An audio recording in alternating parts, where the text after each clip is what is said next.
अस्सलामुअलैकुम, welcome back to my informative and educational channel ऐसे videos. तो यार इंटरव्यू प्रिपरेशन के हवाले से एसपीटी 01 की हमने जो है ना मुकम्मल तैयारी स्टार्ट कर दी है। ये वीडियो का पार्ट 1 है और इससे पहले मैं बहुत सारी वीडियोस बना चुका हूँ इंटरव्यू प्रिपरेशन के हवाले से। चूँकि बीच में वेरिफिकेशन आ गई थी, वेरिफिकेशन हालांकि इंटरव्यू के बाद होनी थी आप लोगों की। इस केस में इस दफ़ा ऐसा हुआ है कि आप लोगों की इंटरव्यू से पहले ही वेरिफिकेशन करवा दी गई, जिसकी वजह से मुझे दोबारा वीडियोस बनानी पड़ रही हैं। तो ये है वीडियो का पार्ट 1। बाकी तमाम वीडियोस जो मैंने पहले बनाई थी उन तमाम वीडियोस का लिंक आपको इस वीडियो के डिस्क्रिप्शन में देखने को मिल जाएगा। तो बिना टाइम ज़ाये किए वीडियो को करते हैं स्टार्ट।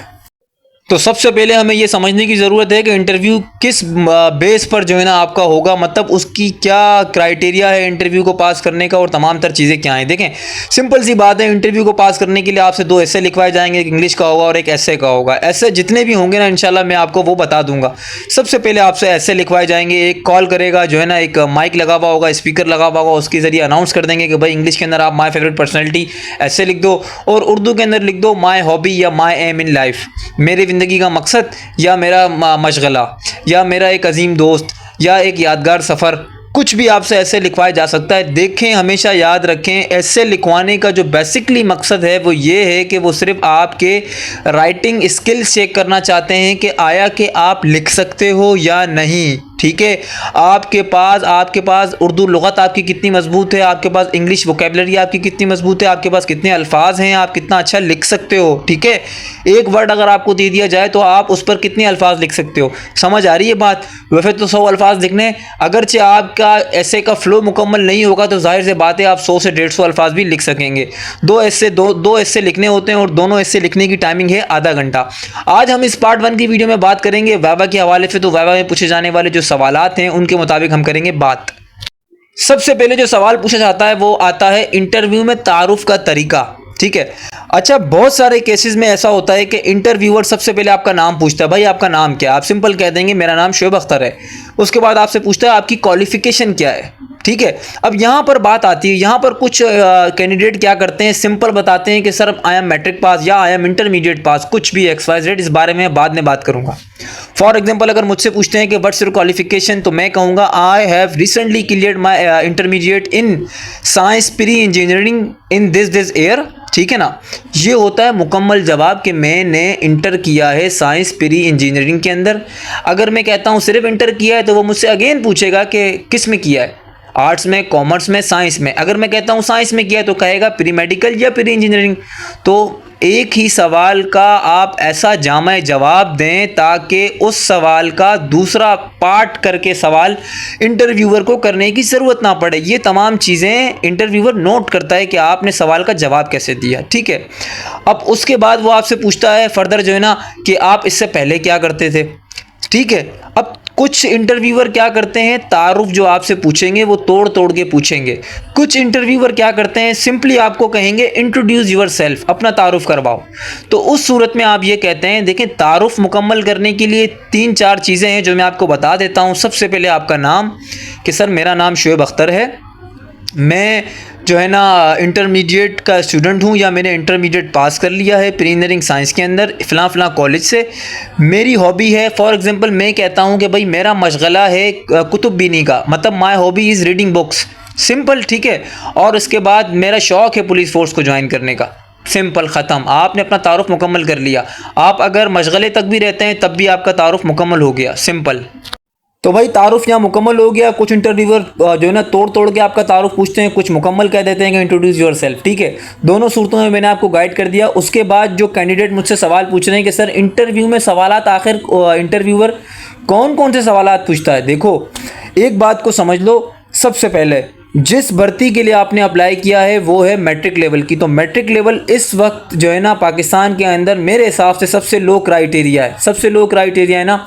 तो इससे ऊपर इंटरमीडिएट है, फिर ग्रेजुएशन है, फिर कमीशन के एग्ज़ाम्स हैं। ठीक है ना, तो आपको घबराने की ज़रूरत नहीं है। इंटरव्यूअर इतना समझदार है कि आप एक मैट्रिक बेस की वैकेंसी पे अप्लाई कर रहे हो तो वो आपसे जनरल क्वेश्चंस पूछेगा।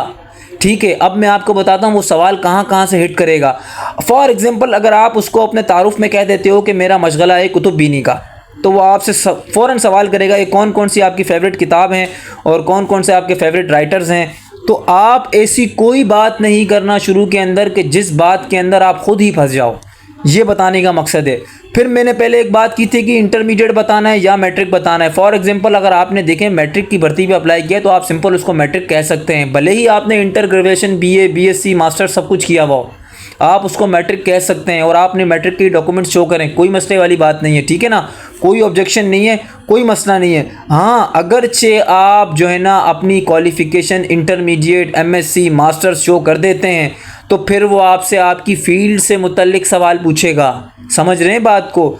आप अपने आप को अगर बताते हैं कि मैं 20 हूँ, फॉर एग्ज़ाम्पल 20 हूँ, तो वो आपसे 20 के ही सवाल पूछेगा। हमेशा कोशिश करें अगर आप 20 हैं तो आपने आप को 18 बताएं, ताकि इंटरव्यूअर अगर 18 लेवल के 19 लेवल के भी क्वेश्चन पूछे तो आपको आएँ। हमेशा अपने आप को थोड़ा सा कम बताएं ताकि अगले आने वाला बंदा जो आपसे पूछ रहा है, जो करवाना चाह रहा है, वो आप इजीली कर सकें, आपको मुशक्क़त नहीं करनी पड़े, आपको सोचना नहीं पड़े। समझ रहे हैं बात को?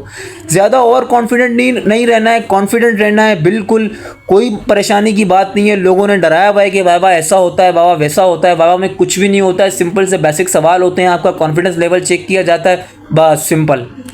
अब बात रही मज़ीद सवालों की, तो देखो मज़ीद सवालात के अंदर ना आपकी फ़िज़िकल अपीयरेंस को देखा जाता है, माहिर नफ्सियात देखा, आपके चेहरे पे दाढ़ी, आपने सुन्नत रसूल रखी हुई है तो आपसे कुछ दीनी सवाल पूछ लेगा। फॉर एग्जांपल अगर कोई खातून है जिसने जो है शरई पर्दा किया हुआ है तो उस शरीयत के हिसाब से कोई सवाल उससे पूछ लेगा।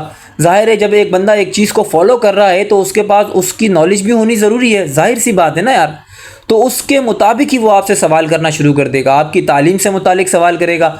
फॉर एग्जांपल अगर आपसे पूछ लेता है कि सर भाई आप जो है ना इससे पहले क्या करते थे, फॉर एग्जांपल आप इससे पहले क्या करते थे, आप कहते हैं मैं किसी मेडिसिन कंपनी में था या कुछ था, तो आपकी फ़ील्ड जो आपकी एक्स फील्ड है, जो आपकी फ़ील्ड थी, उसके मुतालिक आपसे सवाल पूछेगा कि अच्छा बताएं आप फ़लाँ फार्मेसी की फ़लाँ मेडिसिन क्या वर्क करती है, कुछ भी एक्स। समझ रहे हैं बात को?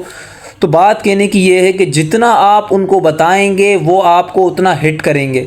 उसके बाद सिंपल बेसिक से कुछ क्वेश्चंस होते हैं कि 23 मार्च क्यों मनाया जाता है, तो भाई 23 मार्च का दिन इसलिए मनाया जाता है क्योंकि 23 मार्च वाले दिन पाकिस्तान का पहला आइन मंजूर हुआ था, ठीक है ना। कुछ इस तरह के टिपिकल क्वेश्चंस हैं जो पूछे जाते हैं। दो कौमी नज़रिया किसने पेश किया, दो कौमी नज़रिया अल्लामा इकबाल ने पेश किया। इस तरह के कुछ सवालात हैं, बस बेसिक सवालात पूछे जाएंगे मैट्रिक लेवल की हद तक, ज़्यादा एक्स्ट्रा ऑर्डिनरी सवाल इंटरव्यूअर आपसे नहीं पूछेगा। समझ रहे हैं?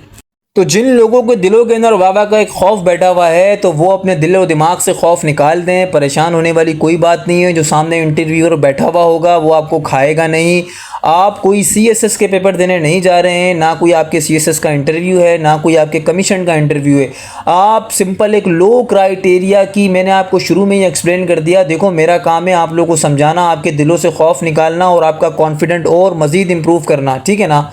तो बात कहने की ये कि कोई आपको नहीं खाएगा, कोई आपसे जो है ना कोई एक्स्ट्रा ऑर्डिनरी बात नहीं करेगा। आपने सिंपल जाना है, सिंपल उनके सवालों का जवाब देना है कॉन्फिडेंटली। वो आपका कॉन्फिडेंट चेक करेंगे, हाँ भाई बंदे में टैलेंट है, बकरी तो नहीं है। समझ रहे हैं बात को? मतलब कुछ लोग ऐसे होते हैं ना कि बात भी करते हैं जवाब भी देते हैं तो सामने जो बंदा बैठा हुआ है उसके कानों तक आवाज़ ही नहीं जाती। कम से कम इतना लाउड बोलना है कि सामने वाला जो बंदा आपसे बात कर रहा है उसके कानों तक मुकम्मल बात जाए। समझ लें बात को? कोई अगर फर बोलता है तो कोशिश करे कि लफ्ज़ ब लफ्ज़ रोक के कहे ताकि सामने वाले को बिल्कुल तसल्ली बख्श आपका जवाब सुनाई दे। ये कुछ टिप्स होती हैं, ये कुछ जो है ना चीज़ें होती हैं जो कि आपको फॉलो करनी होती हैं। सिंपल ख़त्म। वो आपका अंदाज़े बयां देखता है और उसके बाद कहता है वेल एंड गुड। तो यार उम्मीद करता हूँ आपको आज की वीडियो बहुत पसंद आई होगी। इंशाल्लाह इसी तरह की नेक्स्ट वीडियोस भी आपको जितने टिप्स होंगे, जितनी भी टेक्निक्स होंगी इंटरव्यू को पास करने की, वो तमाम मैं इंशाल्लाह अपनी वीडियोस में बताता रहूँगा। तो इंतज़ार करें सेकंड पार्ट का। मिलते हैं नेक्स्ट वीडियो में, तब तक के लिए अल्लाह हाफ़िज़।